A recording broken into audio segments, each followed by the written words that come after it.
જે પ્રમાણે પરેશભાઈ, હાલ તો ઉનાળાની સિઝન ચાલી રહી છે, ખૂબ તડકો પડી રહ્યો છે. આ બધાની વચ્ચે કમોસમી વરસાદની ક્યાંક આગાહી દેખાઈ રહી છે, શું કહેશો?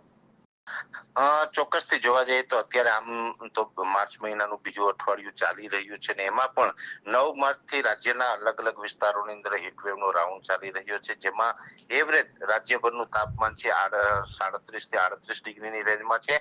તો આઇસોલેટેડ વિસ્તારની અંદર હાઈ ટેમ્પરેચર છે 41 ડિગ્રી સુધી જોવા મળી રહ્યું છે. આ વચ્ચે ઉત્તરના પહાડી પ્રદેશો ઉપરથી હજુ પણ વેસ્ટર્ન ડિસ્ટર્બન્સ પસાર થવાનું ચાલુ છે.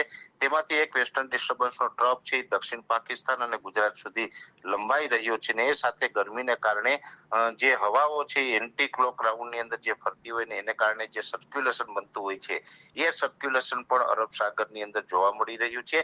આ તમામ પરિબળોને કારણે રાજ્ય ઉપર 750 એચપીએ લેવલે એક અસ્થિરતા બની રહી છે અને આ અસ્થિરતાને કારણે 19 અને 20 માર્ચના રોજ છૂટાછવાયા વરસાદી ઝાપટા પડે તેવી સંભાવનાઓ લાગી રહી છે. જો કે આ માવઠું છે એ સાર્વત્રિક નથી થવાનું, છૂટાછવાયા વિસ્તારની અંદર હશે અને તીવ્રતા હશે એ પણ એકદમ નોર્મલ તીવ્રતા હશે. છતાં પણ રાજ્યના અલગ અલગ વિસ્તારોની અંદર વાદળછાયું વાતાવરણ અને વરસાદી ઝાપટા પડે તેવું એક અનુમાન દેખાઈ રહ્યું છે. જી પરેશભાઈ, કયા વિસ્તારોમાં ખાસ કરીને આ વરસાદી ઝાપટા પડી શકે છે અને તેને લઈને શું ખેડૂતોને નુકસાન થશે?